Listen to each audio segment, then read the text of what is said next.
你好呀，這裡是 Momo 的投資筆記。蘋果在2026年6月25日宣布大幅上調多條產品線價格，消息一出，其股價當日重挫 6.12%， 成交量顯著放大，呈現放量下跌態勢。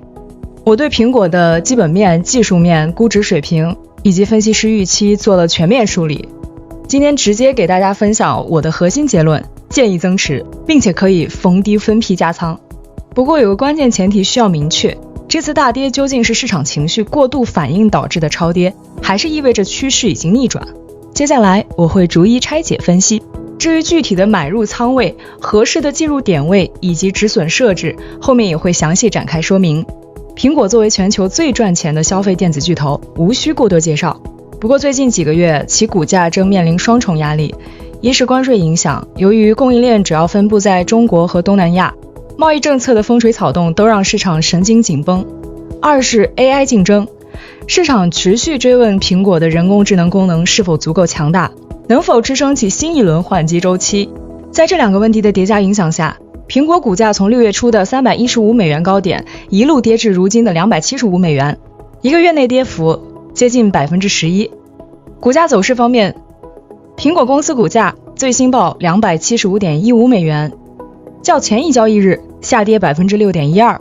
回顧過去52周，其股價運行區間為 198.21 美元至 317.40 美元，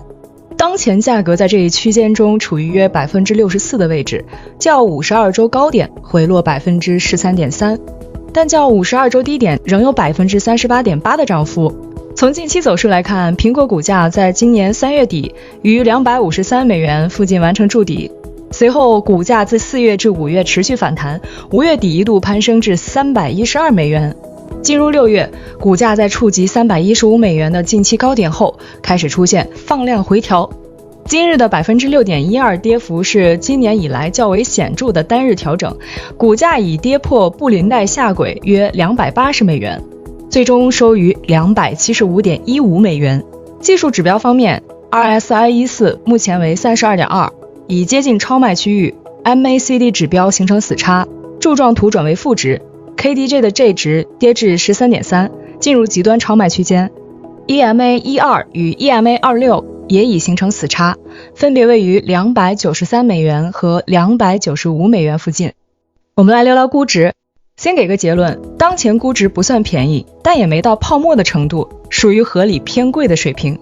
從歷史市盈率來看，現在是 33.4 倍，蘋果過去幾年的估值區間大概在25到35倍之間， 33.4 倍處於這個區間的中高位，顯然不是低估狀態。再看遠期市盈率，基於分析師預測的今年每股盈利 8.76 美元，算出來是 28.6 倍，這個數字就合理多了。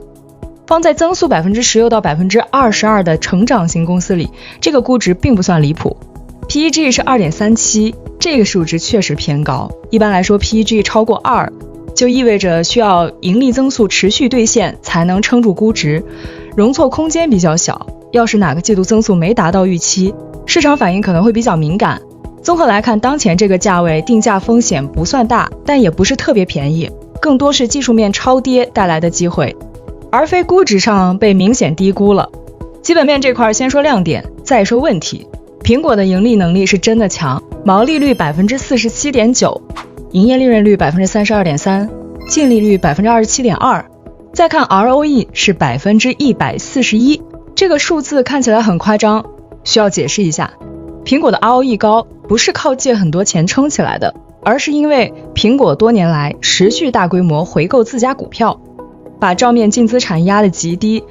同樣的利潤攤到越來越小的净資產上， ROE 自然就高了。真正衡量经营效率的 ROA 是 26.2%， 這才是更實在的數字，說明蘋果用自己的資產創造價值的能力依然是頂級水平。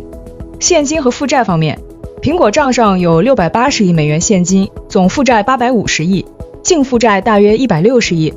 整體財務狀況健康，不用擔心流動性問題。貝塔值是 1.09， 跟大盤基本同步，不算特別高波動的股票。股息率 0.39%， 這個很低。蘋果的錢主要是拿去回購股票，而不是發股息。再說問題，主要有3點。第一，關稅風險。蘋果的供應鏈高度依賴中國和東南亞，如果關稅政策進一步收緊，生產成本上漲的壓力一部分會轉嫁給消費者，另一部分會壓縮利潤率，兩個方向都不好受。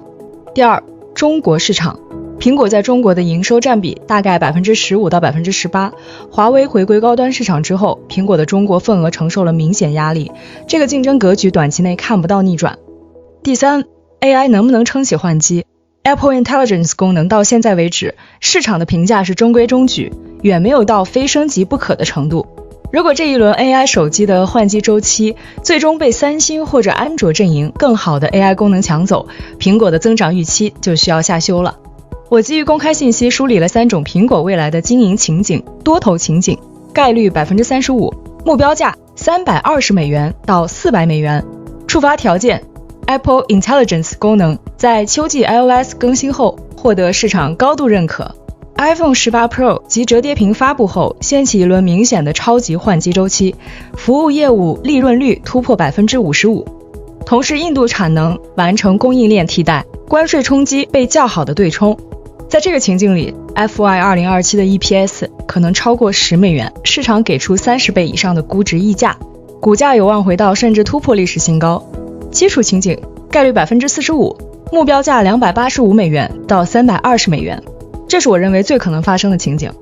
營收保持 10% 左右的穩健增長，關稅影響可控，換機周期溫和復甦，服務業務持續貢獻高利潤。分析師的預期基本落在這個區間，估值維持在遠期市盈率28到30倍的中樞水平。空頭情景概率 20%， 目標價$220到$250。觸發條件，關稅政策大幅升級，供應鏈成本超預期上漲，中國市場份額流失， AI 功能遲遲無法與競爭對手拉開差距，同時增速明顯放緩，跌破 10%， 引發估值大幅壓縮。把3個情景按概率加權算下來，蘋果的期望價值大約在$295到$305之間，對應今天$275的價格，向上有大約 10% 的空間，向下主要風險來自空頭情景裡關稅和競爭格局的雙殺。最後說說我自己的操作策略，目標價$300，樂觀目標$315，時間跨度3到6個月，目標買入區間$265到$280。選這個區間的理由是$280是布林帶下軌的位置，今天已經跌破了，265是下一個支撐位，對應6月初回調的起點附近。這個區間裡蘋果的技術面是超賣狀態，歷史上這個位置反彈的概率比較高。今天這個價格$275附近可以清倉介入，倉位大概 20% 到 30%， 然後等2個信號。第一，收盤價站回布林帶下軌$280以上，確認企穩。第二，成交量開始萎縮，說明砸盤力量在消退。如果這2個信號都出現了，再補倉到 40% 到 50% 的倉位。如果跌破$265，還有一個加倉機會，但加倉前必須看清楚市場整體氛圍。如果是系統性風險，帶着蘋果一起跌，不要逆勢硬接。止損位$250。選這個位置是因為$250以下就基本跌穿了近6個月的低點區域，如果連這個位置都守不住，說明不只是情緒超跌，基本面或者宏觀層面可能真的出了什麼我沒預判到的問題，這時候應該先出來觀望，而不是繼續持有。總結一句話，蘋果今天的大跌是情緒性超跌，基本面沒有變壞，分批布局是當下合理的應對方式，但止損紀律一定要提前想好。如果你也在研究蘋果或者消費科技这個賽道，歡迎在評論區分享你的看法，特別是你怎麼看待這次大跌背後的真實原因。覺得內容有用的話，點個讚並關注支持一下，咱們下期見。